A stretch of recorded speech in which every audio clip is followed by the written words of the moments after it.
கொடி பழக்கியது அது அன்பு கொடி மக்களை அழைக்கியது ஐயா பரிமணி ஓச்சே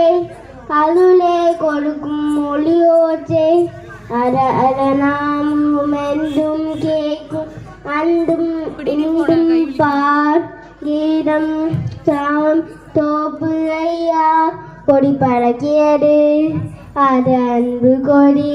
மக்களை அழைக்கியது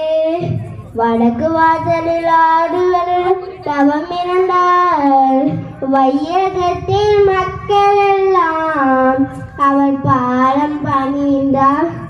ஐயா கொடுக்கும் நாமம் நோயே என்னும் தீக்கும் நோய்களும் பேய்களும் அழித்து வந்த